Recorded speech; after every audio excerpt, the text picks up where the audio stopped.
الحمد لله والصلاة والسلام على رسول الله صلى الله عليه وسلم.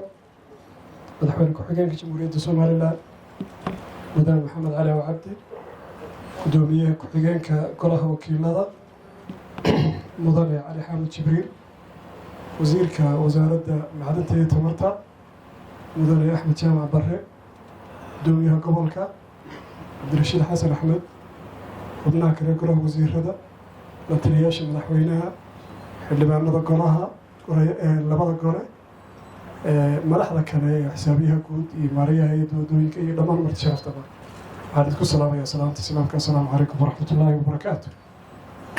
sharaf bay noo tahay maanta haddaanu nahay shirkadda awdal electric company ama shirkadda korontada awdal inaynu maanta goobjoog u noqono annagoo naloo dhagax dhigayo mashruuca ballaarinta korontada ee magaalada boorama oo muddo soo jiitamayey laakiin sanadkii ugu dambeeyey si gaara loo dardargeliyey maantana maraya meel lagu wada farxo waayo mashaariicdu marna waxay yihiin concept oo wax fekeruna marna waxuu process ku jira marna waa wax dhammaaday oo bilaabmay laga soo bilaabo khamiistii dhoweyd markii mashruucaa la saxeexay wixii ka horreeyey mashruucani wuxuu ahaa u sheeko laakiin khamiistii ayaa wuxuu noqday mashruuc jira oo dhaxalgala oo commitira oo mataqaanaa laysku halayn karo. aad iyo aad baan ugu mahadnaqaynaa wasaaradda iyo dhammaan qaranka oo ugu horreeyaan madaxweynaha iyo ku-xigeenkuba in mashruucaasi uu hirgalo maanta dhagaxdhigiisina aynuu joogno. dabcan waynu naqaanaa korontada iyo ahmiyadda ay u leedahay dhaqaalaha iyo bulshada labadaba. waddankeenuna korontada u shitaa boqolkiiba 99 waa lighting ama waxbaynu ku iftiinsanaa ma aha koronto loogu talagalay in laga dhaliyo warshadayn ama wax la mida. waxyaalaha ugu badan ee waddankeena keenay inaynu wax badan soo dhoofsano waxaa ka mid a haddii la doono waddankeena in warshada laga sameeyo cost of productionka ama qiimaha wax lagu soo saarayo warshaduhu wax ku soo saarayaan maadaama laga dhalinayo warshadii leyd naafta lagu dhalinayo qaali ah waxa ka jabnaada waxa dibadda laga soo dhoofiyo. sidaa awgeed baan warshado ayna ganacsatada nagu dhiiran laakiin haddii sidaa aynu imika ku soconno aynu ku soconno korontadeennuna ay sidaa u noqoto koronto taya leh oo awooddaa leh waxaan rajaynaynaa inay noqoto koronto industrial ah waddankana dhaqaalihiisu kor u kaco booramana ay si gaara uga faa'iidaysato maadaama maanta korontada intaa laga heshay. annagu shirkad ahaana waxaanu ballan qaadaynaa inaanu maalgelin ku dari doono oo keliya aan lagu dayn doonin intaa iminka baanka adduunkayna siiyey shirkad ahaan waxaanu ballan qaadaynaa inaanu insha allahu tacaala annaguna aanu kordhin doono oonu ku soo dari doono capacity inta ka badan. taa macnaheedu waxa weeye booram waxay noqon doontaa magaalo industrial zone ah. qolada dowladda hoosena waxaa laga rabaa inay diyaariyaan dhulkii industrial areaha ahayd ee warshadaha laga dhisi lahaa si gaara loogu dhedhikayd gelin lahay warshadaha laga dhiso si magaaladu noqoto magaalo warshadeed. taa keliya maaha annaga qudheedu qoladeeda korontadu dowladda hoose sida maayarku sheegay dee waxyaalo badan baanu ka caawinaa oo ugu horreyso korontadaanu bilaashka ku siino.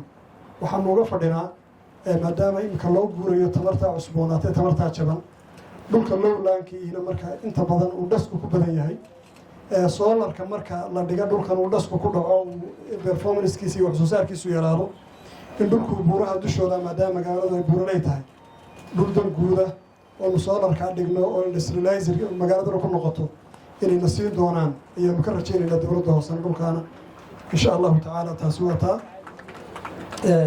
magaaladuna dee waxa weeye dhaqaal ahaan bay uga faa'iidi doontaa. dhinaca kale mashruucani sida la tilmaamay ugu badnaan wuxuu socon doonaa 1 sano inkastoo mashruuca uun bilaabmin oo weli ku jira konsabkii aanu markii horeba qiimaha jabinay. maanta haddana halkan waxaan ka ballan qaadaynaa markuu mashruucu dhammaado inaanu korontada jabin doono koronto aada u jaban oo uu qof kastaa helo qof kastaana awoodo tayana leh ammaana leh oo dadku isku hadlayn karaan inaanu siin doono dadweynaha reer boorama iyo gobolkaba insha allah. waana ballan aanu la gallay mashruuca sida kalena moralka iyo mataqaanaa dhaqanka iyo akhlaaqdeeduna ayna siinayeen in bulshadeeda wax wanaagsan u keenno. dabcan mashruuca waqtigiisu saa la sheegay waa 1 sano. halkaasana markuu dhammaadana waxaan rajaynaynaa inaynu maanta maalinteeda 1 sano kadib inuu halkan wada joogi doono inuu xadhigga ka jarnay mashruuca dabadeedna u gudubnay wejigii kale kordhintooda annagu aan mataqaana haddii ilahaydmu aanu damaano qaadi doono. dhinaca kale maayarku wuxuu tilmaamay in magaalada bilicdeeda waxyaalaha culayska ugu badan ku haya ay ka mid tahay xadhkihii badnaa ee isgarab yaaciyey shirkadihii korontadii kala duwanaa ay dhigeen. taana maadaama maanta aanu shirkad keliya nahay oo shirkadihii magaaladu ay kusoo urureen hal shirkad oo awdal electric ah, waxaanu ballan qaadaynaa inaynu iyagana magaalada ka nadiifin doono annagoo qayb ka qaadanayna bilicda magaalada insha allahu tacaala. dabcan goor gaaban hadalkeed gaaban waqtiguna uu gaaban yahay, laakiin waxaynu maanta dhammaanteen u sacbatumaynaa mashruuca oo shirkaddu ka faa'iidi doonto, magaaladu ka faa'iidi doonto, bulshadu ka faa'iidi doonto, inta ganacsatada iyo industriyalka rajaynaysaa ka faa'iidi doonto, inta danyarta ahayn laydhka qaaligaa maanta iska bixin karin ay ka faa'iidi karaan. dad badan aynu insha allahu tacaala u noqon doono horumar dhaqaale mid u soo jeeda inuu noo noqdo.